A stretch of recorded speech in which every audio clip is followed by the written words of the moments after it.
Oil అండి, మెంతులు, జీలకర్ర, లవంగాలు, చెక్క, బిర్యానీ. ఇప్పుడు వెల్లుల్లి,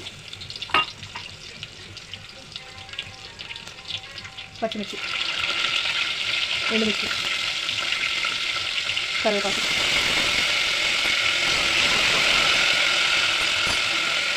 ఒక ఉల్లిపాయ.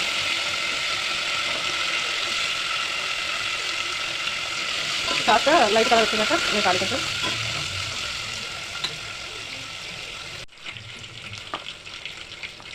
ఇదిగో చూడండి, కొంచెం అల్లం,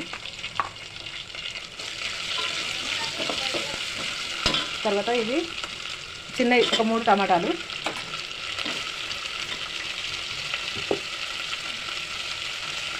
కొంచెం పసుపు,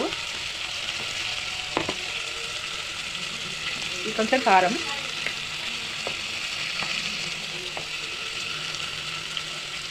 సరిపోయేంత సాల్ట్,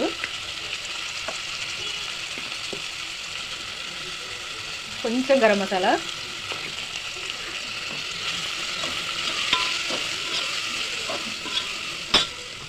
ఇప్పుడు ఇవి శనగపప్పు నూకల కూర అండి. ఇది పాతకాలం వంట, అమ్మ చేసేది, అందుకే ఇప్పుడు నేను చేస్తున్నా. ఇది చాలా బాగుంటుంది, మీరు కూడా ఒకసారి ట్రై చేయండి. ఇవి కొంచెం వేపుకోవాలండి, ఇట్లా నూనెలో కొంచెం వేపాలి.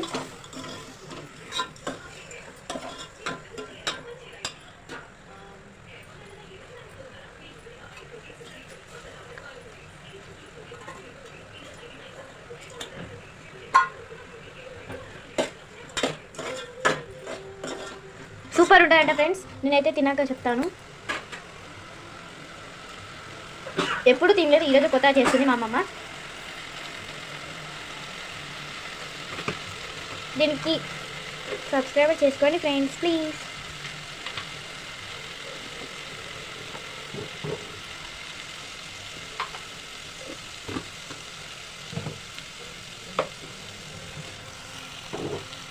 ఎండాకాలం అండి, ఇది చాలా బాగుంటుంది, చల్లగా కూడా ఉంటుంది. ఎప్పుడు కూరగాయలు లేనప్పుడు అప్పటికప్పుడు తయారు చేసుకునే చిన్నగా ఒక నూకలు ఉంటే సరిపోతుంది కూర చేసుకోవడానికి. పాతకాలం వంట, అప్పుడు అమ్మ చేసేది, చాలా బాగుంటుంది. నేనైతే ఏ కూర చేసినా బాగా ఉంటుంది, టేస్ట్గా వస్తుంది. మీరు కూడా ఒకసారి ట్రై చేయండి.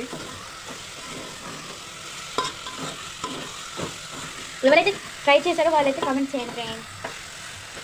వాటర్ వేసుకున్నామండి, ఇంకా వాటర్ వేస్తే వేస్తుంది ఫ్రెండ్స్ అమ్మమ్మ.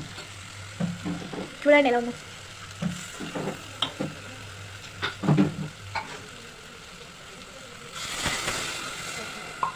నీళ్ళు వేసింది ఫ్రెండ్స్.